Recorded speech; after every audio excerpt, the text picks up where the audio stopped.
En la sesión de hoy les presento el uso e importancia que tienen los genéricos en el lenguaje de Java. La programación genérica es un concepto muy importante dentro de la programación. Tiene como objetivo facilitar el desarrollo de algoritmos o bien métodos de forma tal que el tipo de datos específico manipulado por el algoritmo sea especificado al momento de ejecutarlo y no al momento de desarrollarlo.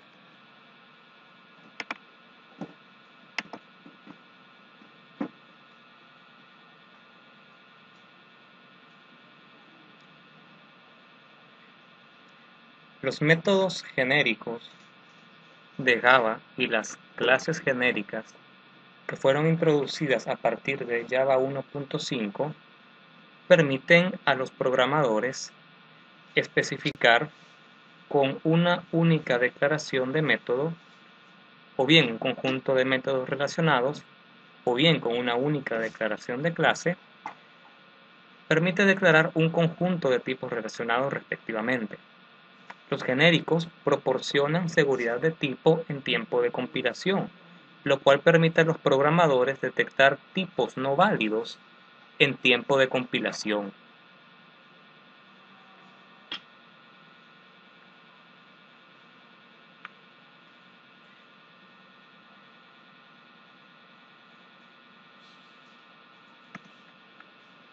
Esencialmente, el término genérico implica tipos parametrizados. Los tipos parametrizados son importantes porque permiten crear clases, interfaces o bien métodos en los cuales el tipo de datos sobre el cual se opera es el que se especifica como parámetro. Es decir, que una clase, interfaz o método que funciona con un parámetro de tipo se denomina genérico, como una clase genérica o método genérico. En el caso de Java, todas las clases que pertenecen al Java Collection Framework del paquete Java Util están implementadas utilizando genéricos. El uso de genéricos trae varias ventajas al programador. La primera de ellas es la seguridad de tipo, puesto que es requerido especificar el tipo de objeto que vamos a almacenar o vamos a tratar con nuestro genérico. En el caso de las colecciones de Java, si vamos a trabajar con una lista de enteros, pues el compilador nos avisará de que no podemos introducir datos de otro tipo. Asimismo, esto implica que no se requiere una conversión explícita del tipo object a otro tipo de datos. También implica la revisión en tiempo de compilación. El compilador detectará el uso inapropiado de tipos, ayudando a reducir las excepciones en tiempo de ejecución.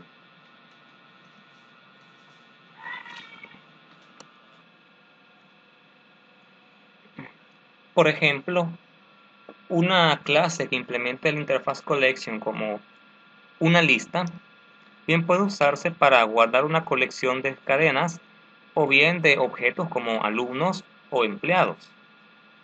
Esa es una gran facilidad o ventaja que nos trae el tipo genérico, es decir, operar con diferentes tipos de datos, sin reescribir los algoritmos internos.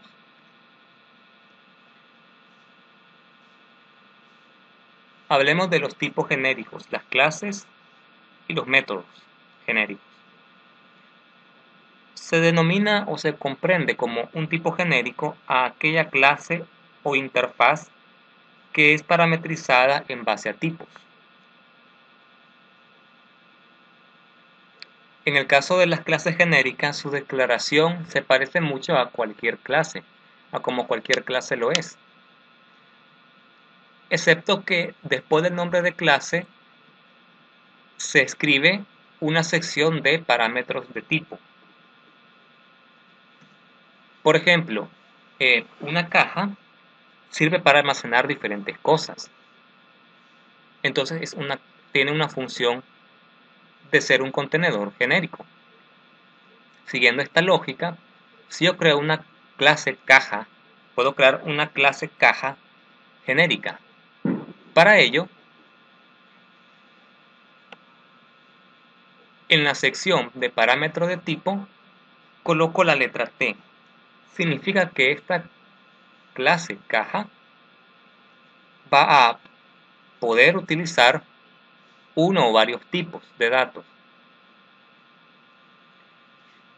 Y así pues tengo que declarar un atributo del tipo T, le he llamado mi tipo. He creado un método set y un método get.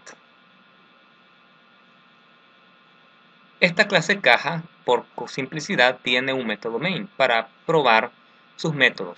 En este método main se han declarado dos cajas, una para guardar enteros y otra que guarde cadenas. Pero internamente son los mismos campos y métodos de cualquier caja. Se usa la notación diamante para declarar la variable. En este caso, vemos que entre los símbolos de menor y mayor se coloca el tipo de dato con el cual voy a utilizar mi genérico. Por eso es que tengo dos variables caja. Una en el cual paso como parámetro de tipo el wrapper integer y otra la clase string.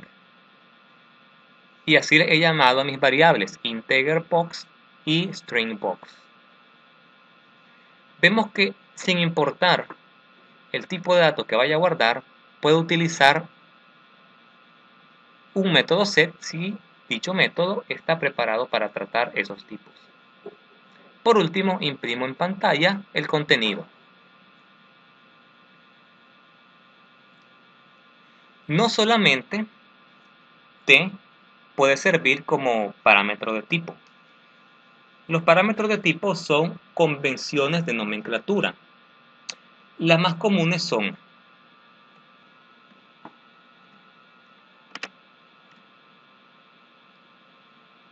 T para indicar que una clase podrá operar sobre varios tipos. E cuando queremos operar sobre varios elementos, como en el caso de las colecciones. Si revisamos el código fuente de muchas de las interfaces, de las clases que implementan las interfaces de collection, vemos cómo aparece el símbolo E. K y B utilizadas cuando queremos denotar que vamos a trabajar con un concepto de pares clave valor, y N cuando queremos utilizar números, es decir, sean double, float, integer, etc.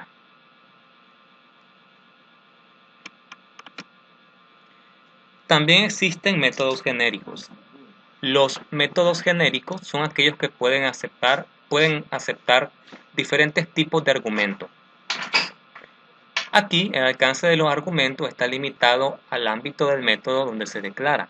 Pueden haber métodos estáticos y no estáticos que sean genéricos.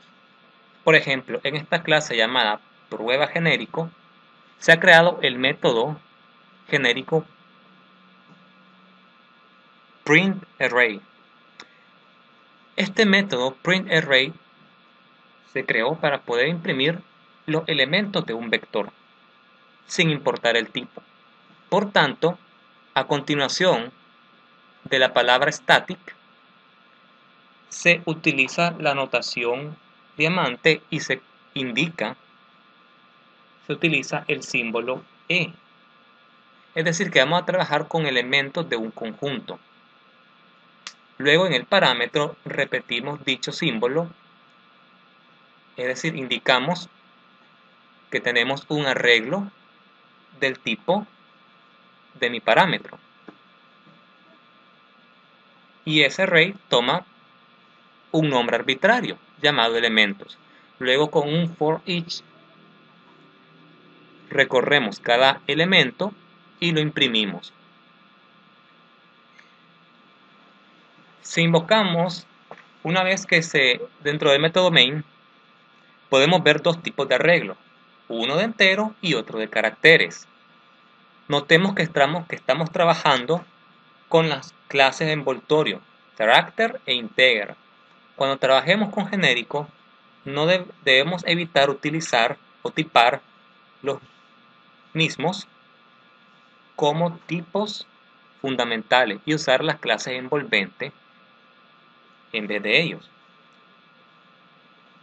Vemos cómo la llamada al método printArray no nos dispara ninguna alerta de compilador, ya que printArray puede operar bajo cualquier arreglo. Es decir, es un método genérico. También sintácticamente se acostumbra a utilizar el signo de interrogación como forma de elemento comodín. Esto estamos haciendo ver al compilador que queremos pasar cualquier tipo, pero también podemos escribir el símbolo de interrogación seguido de la palabra extends. Aquí no estamos indicando ahora cualquier tipo, lo que estamos indicando es cualquier subtipo de otra clase. Por ejemplo, si escribimos dentro de los signos menor y mayor el símbolo de interrogación seguido de extends number, queremos indicar que vamos a operar nuestro método genérico con cualquier tipo de número, o bien que nuestra clase genérica va a permitir manipular cualquier tipo de número, sea integer, float o double. A estas clases se le denominan subtipos. Este sencillo ejemplo que verán a continuación denota cómo utilizar esa notación. Supongamos que tenemos en un mismo archivo de código fuente 4 clases. Vamos a hacer uso del paquete Java util, es decir, vamos a hacer uso de colecciones. En particular haremos uso de la lista. Supongamos que tenemos 3 clases. Tenemos un rectángulo y un círculo, que son tipos de figura, geométrica. Por lógica, figura geométrica es una clase abstracta. La clase abstracta figura simplemente declara un método dibujar, que será implementado de la mejor forma por las clases derivadas. En este mismo archivo de código fuente también tenemos una clase prueba de genéricos. Aquí tenemos un método llamado dibujar formas. Este es un método genérico que utiliza subtipos, pues dibujar formas espera recibir una lista de elementos, pero no de cualquier tipo de elemento, sino de aquellas clases que deriven de figura, es decir, subtipos de figura. Luego, para cada uno de esos elementos, invocará el método dibujar. Luego, dentro del método main, se crean 2 listas, una de rectángulos y otra de círculos. Y se llama al método dibujar formas de la clase genérico. A continuación veremos un ejemplo completo, paso a paso, de uso de genéricos. En este ejemplo, veremos cómo crear una implementación propia de una lista usando el lenguaje Java. Una lista que puede operar sobre cualquier tipo de datos. Como recordarán en Introducción a la Programación, cuando vieron estructuras de datos y vieron la creación de listas, el ejemplo más común era asumir que fuera una lista de números enteros. Pues bien, ahora haremos una lista con sus correspondientes típicos métodos que permita aceptar, o mejor dicho, que permita instanciarse con datos de cualquier tipo. Por ejemplo, listas de strings o listas de enteros. Vamos al ejemplo. A continuación, como mencioné, crearé mi propia versión de una pila utilizando el lenguaje Java y los genéricos. Recordemos que una pila es una estructura de datos en la cual existen básicamente dos operaciones: la entrada de los datos y la retirada. Una pila sigue el patrón LIFO, es decir, el último que entra debe ser el primero en salir, last in, first out. Para empezar, crearé un nuevo proyecto al cual le llamaré ejemplo genéricos Java. Ejemplo genéricos. Como ven, NetBeans crea un paquete llamado ejemplo genéricos, todo en minúscula, y luego a la clase con el main le coloca el nombre de mi proyecto, con la E y la G en mayúscula. Pulso Finish para que cree los archivos del proyecto. Bien, ya ha sido creada la clase Driver. Esta clase será la que ejemplifique el uso de mi estructura pila. Para empezar, voy a crear clases que me actuarán como tipos, con los cuales voy a demostrar que esta pila genérica puede manejar grupos de objetos distintos, grupos de objetos que son todos del mismo tipo, pero puede manejar una pila genérica, puede ser utilizada para trabajar con distintos tipos de datos. Y estos tipos de datos, ¿con cuáles los voy a ejemplificar? Bueno, voy a crear dos clases, una clase llamada persona y otra clase llamada carta. En este caso, pues una persona tendrá su nombre y su edad, y de una carta, pues voy a describirla con su número y el paro al que pertenece. Voy a crear la clase carta. Esta clase carta tiene los atributos que acabo de mencionar: el número,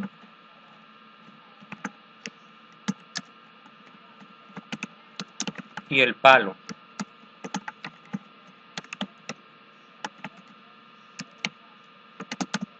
A continuación voy a crear sus constructores, getters y setters.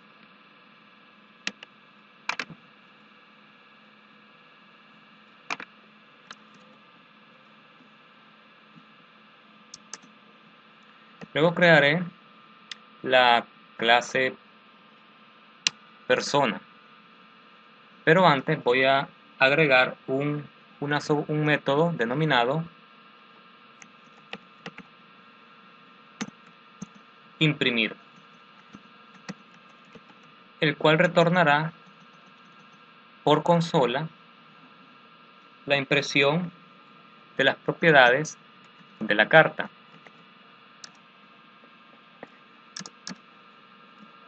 Este método es de tipo void.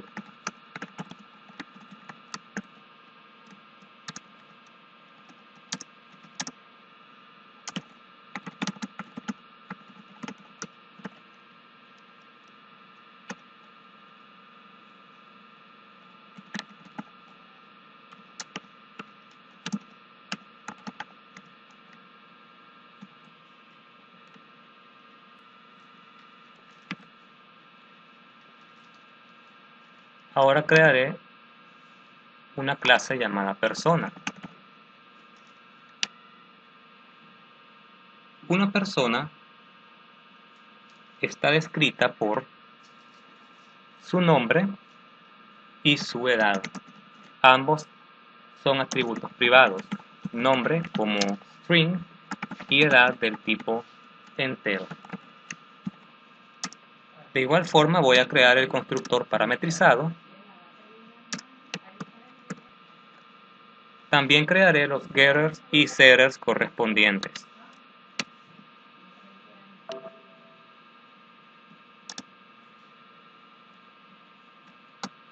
Por último, crearé también un método imprimir, que es de tipo void.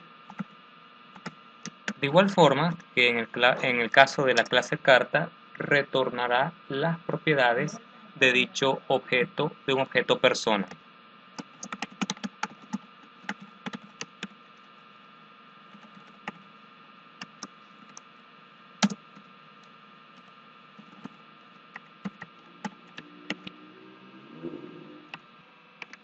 Estas dos clases, persona y carta, las creo porque quiero demostrar que mi clase pila podrá manipular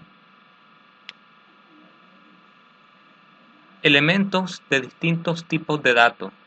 Es decir, voy a poder tener una lista tipada para manipular personas y una lista tipada para manipular cartas, un mazo de cartas. Ahora crearé la clase pila. Una pila es un conjunto de datos, un conjunto de nodos que tienen una información determinada. Cuando la información o los datos van llegando a la pila, se van colocando uno encima del otro.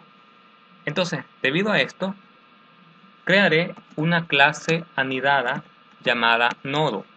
Un nodo está descrito por la información y una referencia al nodo que le sigue. Como mi clase pila es genérica, coloco entre símbolos de menor y mayor, después del nombre de la clase, el parámetro tipo. Como la utilizo, la utilizaré como una estructura de colección, entonces se acostumbra que el parámetro de tipo sea escrito con la letra E. Bien, la clase nodo de la pila contiene un atributo información. Dicho atributo es un elemento E.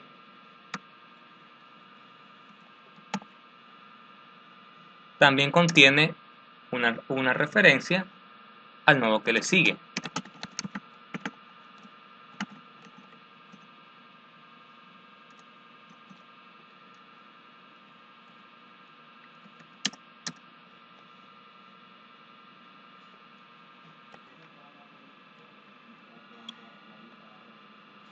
Una pila es una colección o conjunto de nodos enlazados entre sí. La primera vez que creo una pila, esta estará vacía. Es decir, por tanto, tendrá su primer nodo o nodo raíz como nulo. Por ello que debo declarar dicho atributo.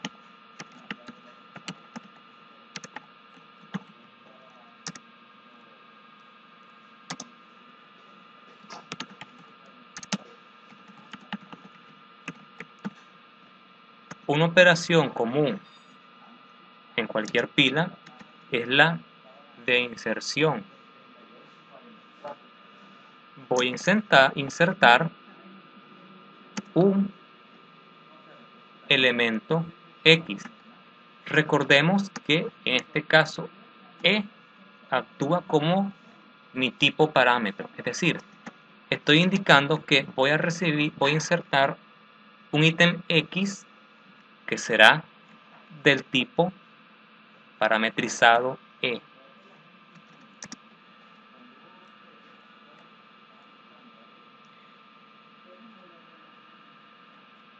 Crearé un nuevo nodo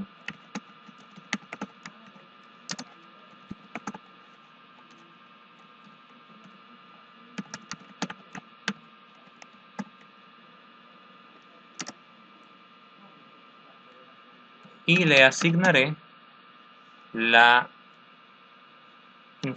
la información que va a guardar en dicho nodo el elemento que quiero guardar.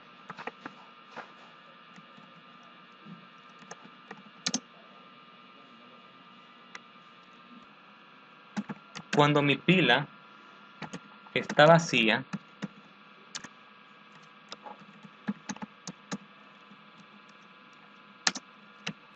y luego yo ingreso un nuevo elemento, siempre que yo ingreso un elemento, el elemento queda en la parte superior. No hay otro elemento por debajo y por tanto el que le sigue será la referencia nula. Y el nodo raíz o inicial que tenía corresponderá con el contenido del nodo que antes he mencionado, es decir, el nodo que contiene mi información.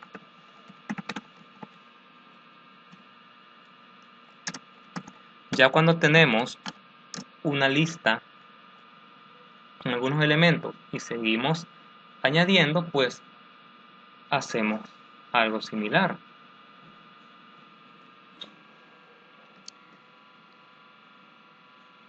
En el caso cuando la pila no tiene nodos, recordemos que el último elemento es el que yo inserto. Quiere decir que debajo de él no hay más elementos. Es decir, por eso es la referencia nula en esta línea de acá. Hacemos de manera similar en el caso cuando ya tenemos nodos. Vamos a hacer que, como cuando insertamos un nuevo nodo, este queda arriba, el nodo que le sigue debe ser el que antiguamente era la raíz, y la nueva raíz será el elemento insertado recientemente porque es el que queda arriba.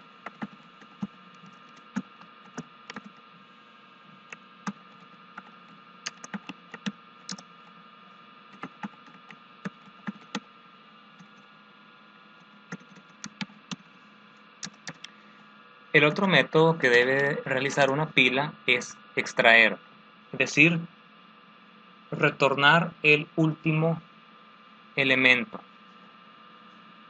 Es decir, mi método extraer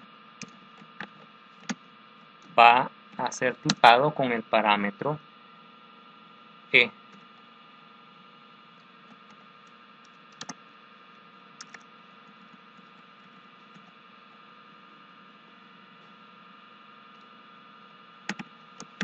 Si mi pila se encuentra vacía, pues retornará referencia nula. Pero si existen nodos dentro de mi pila, voy a retornar la información o el dato del último nodo. Lo guardaré en una variable información. Recordemos, es tipada como e.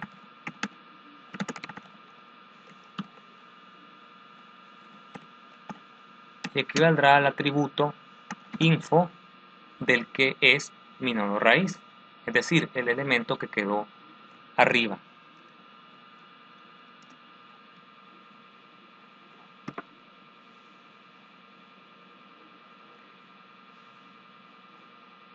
Ahora, a diferencia de C++, no necesito eliminar la referencia en memoria, simplemente hacer que la raíz tenga como referencia ahora al nodo que le seguía. Por tanto, en algún momento del futuro, el recolector de basura se encargará de eliminar el dato residual del nodo removido de la memoria de la máquina virtual.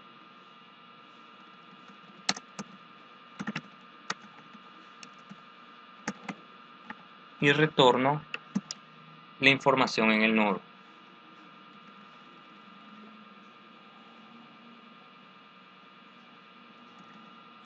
Y opcionalmente crearé un método que indique la cantidad de elementos existentes en la pila. Voy a declarar una variable cantidad de tipo entero y procederé a hacer un recorrido nodo a nodo de los elementos de la pila.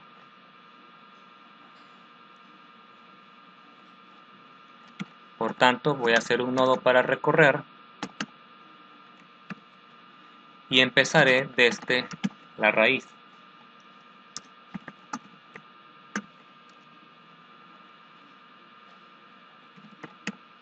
Recordemos que el elemento que queda debajo apunta a referencia nula.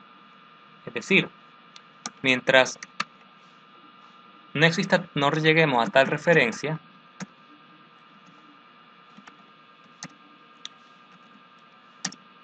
vamos a ir recorriéndonos o seguirnos moviendo hacia abajo en la pila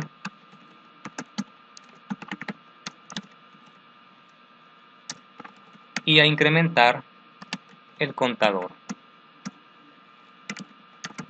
el cual es la variable cantidad que yo voy a regresar. Bien, y en esto consiste la implementación de una pila genérica en el lenguaje Java. Ahora solo resta codificar la clase driver ejemplo genérico. Bien, ahora demostraré que esta pila, que podemos utilizar la clase genérica pila para crear colecciones de diferentes tipos y utilizar los métodos anteriores descritos. Lo primero será que voy a crear una lista de personas y luego crearé un mazo o pila de cartas. ¿Okay? Entonces voy a crear una pila de personas. Para ello, escribo el nombre de mi clase, pila, como es una clase genérica, procedo a indicar el parámetro tipo, en este caso es la clase persona. Con ello indico que tiparé a mi pila para que manipule objetos de la clase persona. Le llamaré pila 1. Invocaré al constructor de pila, constructor por defecto. Bien, coloco punto y coma y termino. Noten que seguido de que en la parte de la invocación del constructor he omitido el tipo parametrizado y he dejado los símbolos de menor y mayor igual, es decir, esta es una notación diamante. Aquí lo que está haciendo el compilador es inferir al tipo a partir de la declaración de la variable que escribí a la izquierda del operador igual, es decir, acá que está esto que está seleccionado. Ahora voy a insertar elementos. Es opcional colocar el tipo, puedo o no hacerlo. Voy a añadir personas a la pila 1. Para ello, invoco al método insertar, que espera recibir una persona. Voy a instanciar un nuevo objeto persona, le llamaré Carlos, con edad 30, una que se llame Juana, con edad 25, y otra que se llame Ana, con edad 20.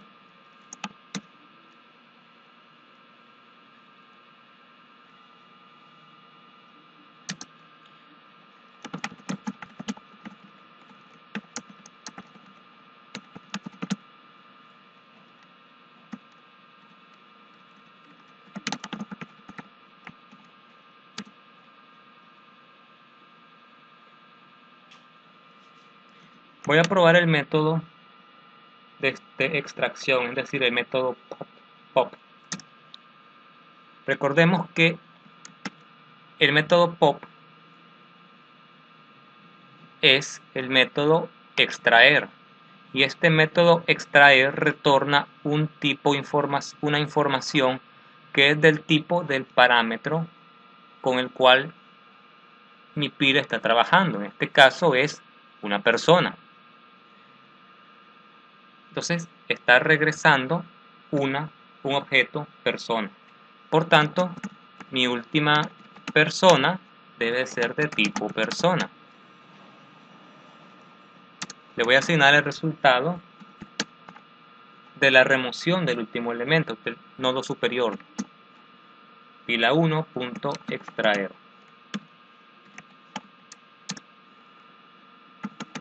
E imprimiré e invocaré el método imprimir.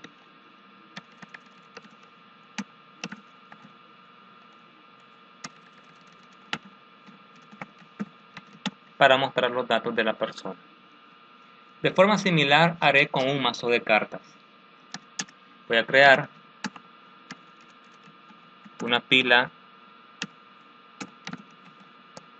de cartas llamada pila 2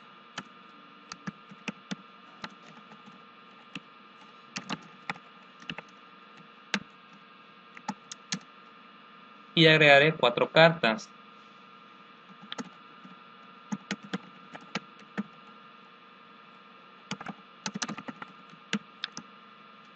La primera será el 1 de corazón,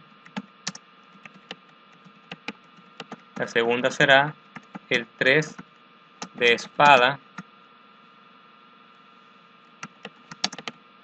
la tercera será el 2 de trébol y la última será el 4 de trébol.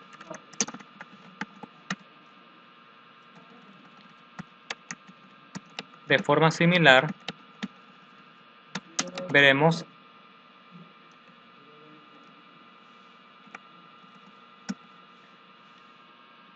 cómo se comporta al remover el último elemento.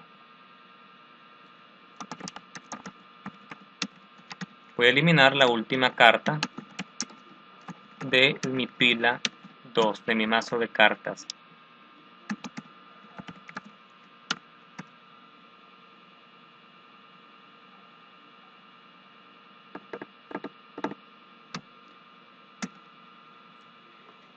Bien, si pruebo a compilar, veamos qué sucede. Presiono F6 para correr el proyecto. Bien, lo primero que dice es remover el elemento superior. En este caso es de la pila 1, la pila de personas. Dice que ha removido a Ana, que tiene 20 años. ¿Por qué ha sido esto? Bueno, a la vez que vamos insertando a una pila, el último elemento queda encima, es decir, coloco a instancio y agrego una instancia de persona llamada Carlos, por encima se sitúa Juana y por encima Ana. Por tanto, Ana queda en la cima y al remover el elemento superior e invocar el método pop o extraer, el elemento que he removido es la persona Ana. Y de forma similar sucede con la pila de cartas. Retorna el 4 de trébol. ¿Cuántas personas quedan en la pila 1? Para ello deberé invocar al método cantidad de la pila.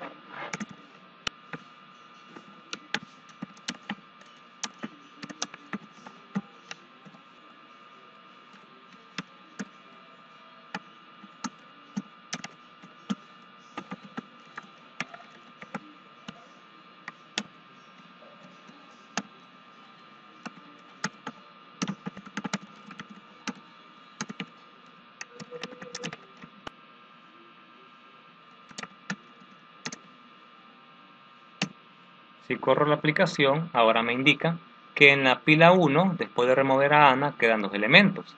Y en la pila 2, después de eliminar el 4 de trébol, quedaron 3 elementos. Con esto finaliza el ejemplo de genéricos. Muchas gracias por su atención.